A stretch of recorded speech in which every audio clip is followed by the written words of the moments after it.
the LLC is the great first step. You can file a 2-member LLC. And guess what, Mr. Sorensen?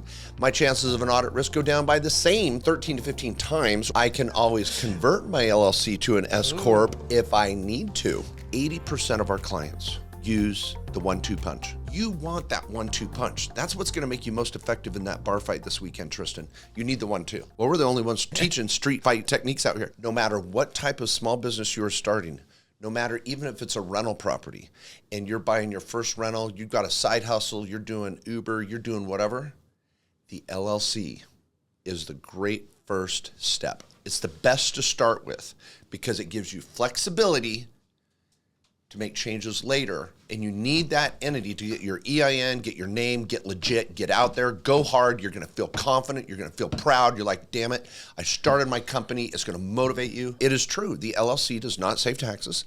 That LLC opens the door for the S-Corp conversion later. It creates legitimacy, just like I said. It gets you out of the gate, off to the races, you're cruising, but it does not save taxes. Please, please, please do not think that the LLC is going to open up this wonderful, tax write-off regime that you weren't able to participate in. I was, in fact, at a workshop up in Idaho Falls over the weekend, and after teaching for an hour or two, someone raised their hand and said, well, I just started my company, but I have to have an LLC before I can write off my home office, right?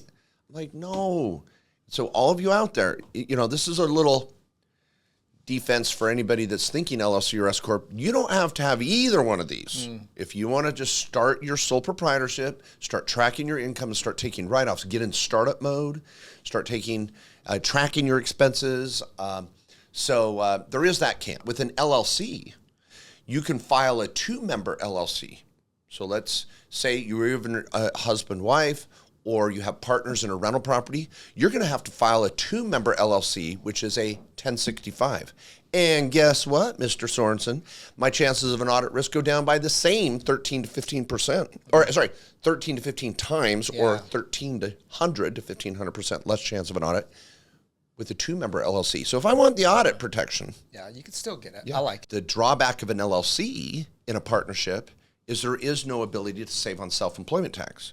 So don't take Matt's statement that, use LLCs for partnerships is the get-all, end-all, because it's not. I have to concede and say layer 2 needs to be that S-Corp level. So I can always convert my LLC to an S-Corp if I need to. Oh, okay. Even retroactively. So my little Uber driver's like, okay, Mark, I'll get my LLC going.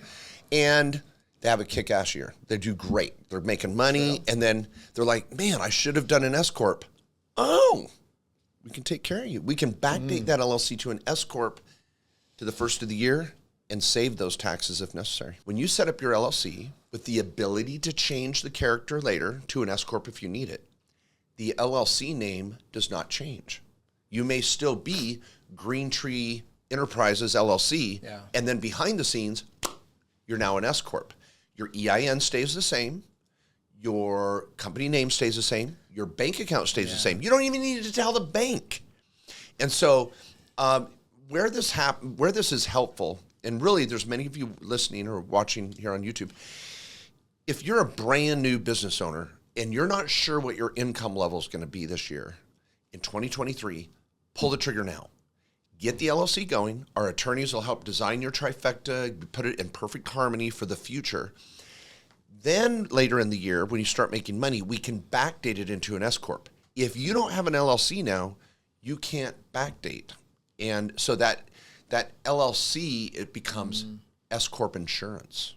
I like to call it that. I like that. So whether you do an LLC or S-Corp, both, number one purpose, before we get to the tax issue, is to create that barrier of protection, anonymity, possibly some privacy, possibly tax savings. But number one, first and foremost, is you're creating that veil of protection.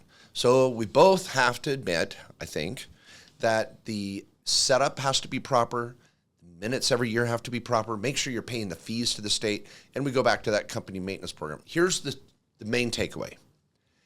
I would say I'd like to say 90, but I'm going to go with 80% of our clients use the 1-2 punch. To bring it around to our boxing analogy. They have an S-Corp for all of their ordinary income operations, online sales, consulting, affiliate work, products, services. An S-Corp is the perfect fit for that. Maybe a solo 401k is a little added benefit.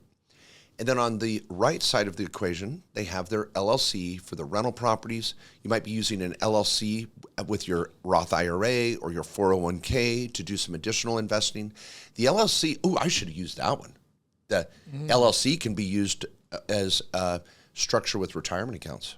Okay, so here's the point. People, if you're a business owner, if you're an investor, if you're needing someone to bring this all together, that's what our tax lawyers do at KKS Lawyers, our certified tax advisor network. They're trained on this to help work in conjunction with the lawyers to bring together your plan. You want that 1-2 punch. That's what's going to make you most effective in that bar fight this weekend, Tristan. You need the 1-2.